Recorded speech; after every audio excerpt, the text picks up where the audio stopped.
आज जिस पर्सनालिटी की मैं बात करूंगी, इन्होंने रीजनल सिनेमा को बॉलीवुड से भी आगे बढ़ा दिया है।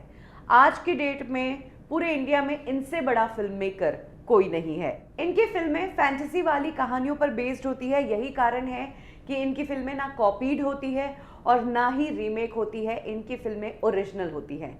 हाँ, ये ज़रूर है कि इनकी फिल्मों को कॉपी करके बॉलीवुड वाले फिल्में बनाते हैं या फिर इनकी फिल्मों को बॉलीवुड में रीमेक बनाया जाता है। ये कितने बड़े फिल्म मेकर है उसका अंदाज़ा आप इसी चीज़ से लगा सकते हैं कि इनकी फिल्में बॉक्स ऑफिस पर इतिहास रचती है। इंटरनेशनल अवार्ड फंक्शंस में इनकी फिल्मों को अवार्ड्स मिलते हैं और हमारे बॉलीवुड इंडस्ट्री के main stream commercial stars Alia और अजय देवगन भी इनकी फिल्मों में केमियो करने के लिए तैयार हो जाते हैं। आप समझ ही गए होंगे मैं किसकी बात कर रही हूँ। बात करेंगे आज बाहुबली और RRR fame director S Rajamouli की। एस राजामौली की लाइफ से जुड़ी वो बातें मैं आपको बताऊंगी जो आपने शायद ही सुनी होंगी। कब म्यूजिक डायरेक्टर बनने वाले एस राजामौली बन गए डायरेक्टर, क्यों हमारी बॉलीवुड इंडस्ट्री की legendary actress Sridevi S Rajamouli से नफरत करती थी, और कैसे सलमान खान की स्टारडम में एस राजामौली का भी है बहुत बड़ा हाथ।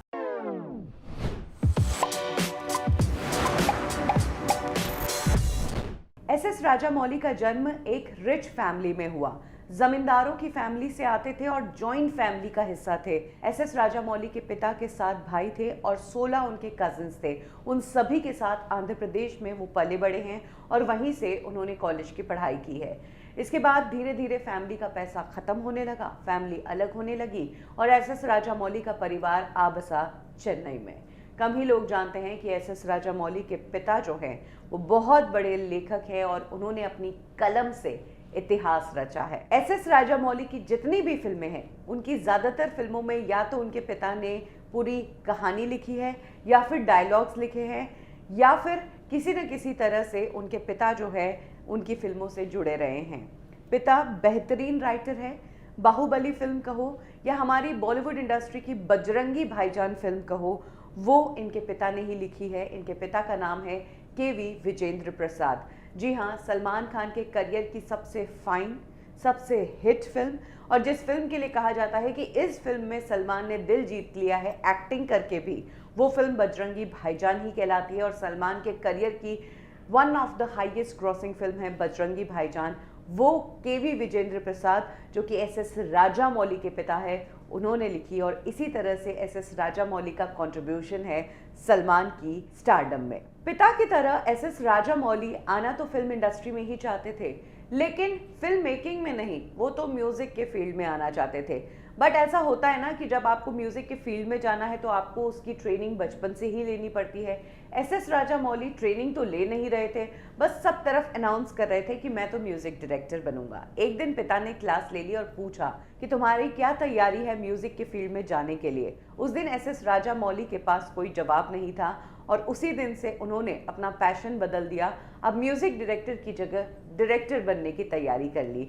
और इसी दौरान क्योंकि पिता फिल्म इंडस्ट्री में एक्टिव थे, यही कारण है कि एस राजामौली को तब के एक बड़े डायरेक्टर के अंडर असिस्टेंट के तौर पर काम करने का मौका मिला। के राघवेंद्र राव के असिस्टेंट के रूप में पहले एस राजामौली ने एड फिल्म्स डायरेक्ट करनी शुरू की और उसके बाद टीवी सीरियल्स डायरेक्ट करने लगे। शांति निवासम जो कि एक तेलुगु सीरियल था, ये पहला सीरियल था जिसे एस राजामौली ने डायरेक्ट किया। कुछ समय सीरियल्स का एक्सपीरियंस लिया और उसके बाद आए फिल्मों में।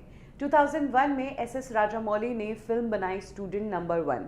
इस फिल्म के डायलॉग एस राजामौली के पिता के.वी. विजेंद्र प्रसाद ने लिखे थे और इस फिल्म से साउथ इंडस्ट्री में एक बहुत बड़ा एक्टर लॉन्च हुआ जो आज का सुपरस्टार है, यानी कि जूनियर एनटीआर। जी हाँ, एस राजामौली के साथ ही जूनियर एनटीआर लॉन्च हुए। दोनों की पहली फिल्म थी स्टूडेंट नंबर 1 और दोनों ही आज साउथ इंडस्ट्री का बहुत बड़ा नाम है। एस राजामौली का एक वर्किंग स्टाइल रहा है, वो फिल्मों को मिक्स नहीं करते। एक टाइम पर एक ही प्रोजेक्ट पर काम करते हैं, 1 साल उस प्रोजेक्ट की तैयारी करते हैं और 1 से 1.5 साल उस प्रोजेक्ट को शूट करने में लगता है। लेकिन जब उनकी फिल्में आती है तो लगता है कि बंदे ने प्रोजेक्ट पर काम किया है। यही कारण है कि पहली फिल्म सुपरहिट होने के बावजूद एस राजामौली की दूसरी फिल्म आई 2 साल बाद ईयर 2003 में सिम्हाद्री के रूप में, और उसके बाद उन्होंने फिल्म बनाई साई, जो काफी हिट हुई थी। और 2004 में आई इस फिल्म में बॉलीवुड एक्ट्रेस जेनेलिया डिसूजा ने भी काम किया था। 2006 में एस.एस. राजामौली की फिल्म आई वेरा का मड्डू, और ये फिल्म इतनी सुपरहिट हुई,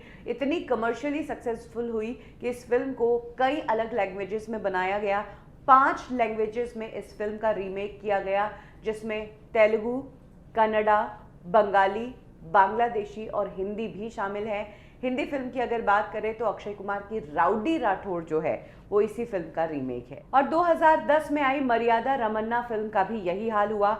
इस फिल्म को भी फिर अलग अलग लैंग्वेजेस में बनाया गया, जिसमें एक लैंग्वेज हिंदी भी थी, और हिंदी में ये फिल्म बनी सन ऑफ सरदार के रूप में, जिसमें संजय दत्त और अजय देवगन जैसे स्टार्स ने काम किया। तो 2010 में ही पता चल गया था कि एस.एस. राजामौली कोई मामूली डायरेक्टर नहीं है। उनकी फिल्में हिंदी में रीमेक हो रही है और हिंदी फिल्मों के कमर्शियल स्टार्स उन फिल्मों में काम कर रहे हैं, जिससे साफ पता था कि उनका स्तर कितना ऊंचा है। Initially SS. राजामौली ने अपनी फिल्मों के रीमेक राइट्स दिए, लेकिन जैसे जैसे एस.एस. राजामौली को फिल्म इंडस्ट्री का बिजनेस समझ में आया, उन्होंने फिल्मों के रीमेक राइट्स देने बंद कर दिए।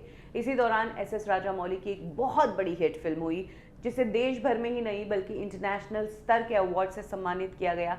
बॉलीवुड वाले पीछे पड़ गए इस फिल्म को रीमेक बनाने के लिए, लेकिन एस.एस. राजामौली ने इस फिल्म के रीमेक राइट्स नहीं दिए, जिसके बाद एस.एस. राजामौली की बॉलीवुड की एक नामी फैमिली से लड़ाई भी हो गई। ये फिल्म थी मागधीरा। ये फिल्म बहुत बड़ी हिट थी और एस.एस. राजामौली को इस फिल्म ने बहुत ऊंचे स्तर पर पहुंचा दिया था। जिस वक्त ये फिल्म रिलीज हुई और इसके बॉक्स ऑफिस कलेक्शंस के आंकड़े सामने आए, तो बॉलीवुड वालों की नज़र इस फिल्म पर पड़ी। बोनी कपूर इस फिल्म को रीमेक करके बनाना चाहते थे। अनिल कपूर ने पर्सनली रामचरण, जो इस फिल्म के हीरो थे, उन्हें ये बात कही थी। लेकिन तब एस.एस. राजामौली ने साफ कह दिया कि उनकी फिल्में रिक्रिएट कभी हो ही नहीं सकती है, क्योंकि उनकी फिल्मों को वो जिस तरीके से बनाते हैं वैसी जस्टिस दूसरे फिल्म मेकर शायद ही दे पाए। यही कारण है कि एस.एस. राजामौली अपनी फिल्मों को डब करके दूसरी लैंग्वेज में रिलीज कर सकते हैं, लेकिन उन फिल्मों के रीमेक राइट्स वो नहीं देते हैं। और यहीं से कहा जाता है कि बोनी कपूर की ईगो को ठेस पहुंचा दी एस.एस. राजामौली ने, और ये ईगो निकलकर बाहर आई तब जब एस.एस. राजामौली बना रहे थे फिल्म बाहुबली। इस फिल्म को वो पैन इंडिया लेवल पर बनाना चाहते थे, यानी कि फिल्म को मल्टीपल लैंग्वेजेस में बनाना चाहते थे।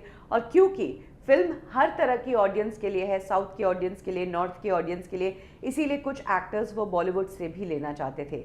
इस फिल्म में शिवगामी देवी का जो रोल है राम्या कृष्णन ने निभाया। ओरिजिनली ये रोल श्रीदेवी को ऑफर हुआ था। एस.एस. राजामौली श्रीदेवी को ही शिवगामी देवी के रूप में देखते थे, लेकिन श्रीदेवी ने एस.एस. राजामौली के इस रोल को रिजेक्ट कर दिया। बाद में एक बार मीडिया इंटरव्यू के दौरान एस.एस. राजामौली से पूछा गया कि श्रीदेवी को आपने रोल ऑफर किया था, फिर श्रीदेवी के साथ ये रोल फाइनलाइज क्यों नहीं हो पाया, तो एस.एस. राजामौली ने जो बात कही वो श्रीदेवी और उनके परिवार को चुभ गई। एस.एस. राजामौली ने कहा कि उनके जो स्टारी टेंट्रम्स और नखरे और फाइनेंशियल इश्यूज जो है वो ठीक से नहीं बैठ पाए, इसीलिए श्रीदेवी इस फिल्म का हिस्सा नहीं रही।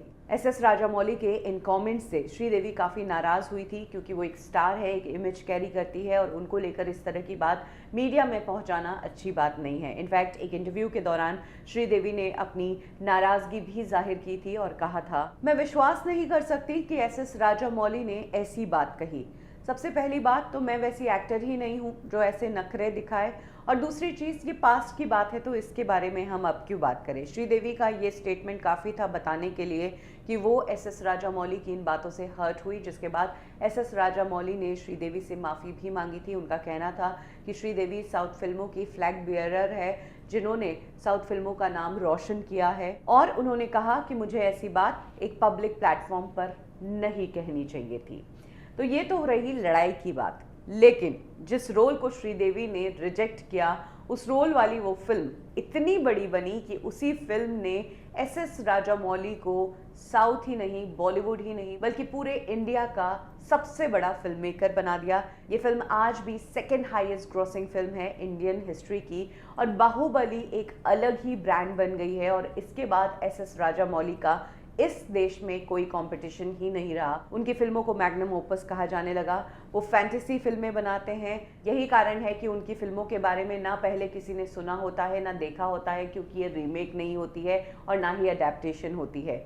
ये एक इमेजिनेशन पर बनी कहानियाँ होती है। इनकी फिल्मों में ज़्यादातर दिखाया जाता है कि जो हीरो है वो अनाथ होता है, उसके घर वाले जो दूसरे आसपास के होते हैं वो षड्यंत्रकारी होते हैं, एक बैकड्रॉप स्टोरी चलती है इमोशनल।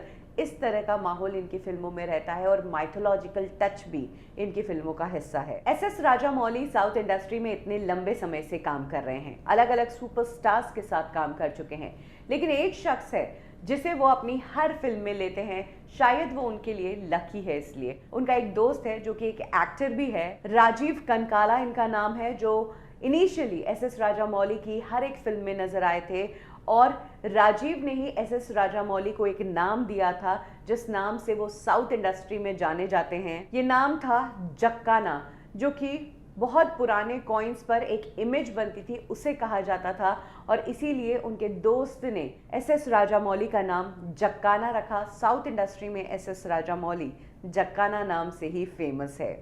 एस राजामौली की हाल ही में आई फिल्म RRR अपने आप में बताती है कि वो कितने बड़े फिल्म मेकर हैं, जहां इस फिल्म में उन्होंने जूनियर NTR और रामचरण को कास्ट किया है। वहीं इसी फिल्म में बॉलीवुड के नामचीन एक्टर्स जो सबसे बिजिएस्ट एक्टर्स में गिने जाते हैं उन्होंने कैमियो किया है, यानी कि अजय देवगन और आलिया भट्ट ने।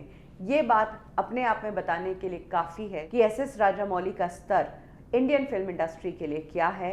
सालों तक एस राजामौली की फिल्म मेकिंग और इंडियन फिल्म सिनेमा में उनके कंट्रीब्यूशन को याद रखा जाएगा। अपने काम के साथ साथ एस राजामौली को याद इसलिए भी रखा जाएगा क्योंकि उन्होंने जब फिल्म बाहुबली बनाई थी तो उसके बाद 1 साल तक एक सवाल को सबसे ज़्यादा पूछा गया था, वो ये कि कटप्पा ने बाहुबली को क्यों मारा। पूरे देश को उन्होंने ये सवाल पूछने के लिए मजबूर कर लिया था।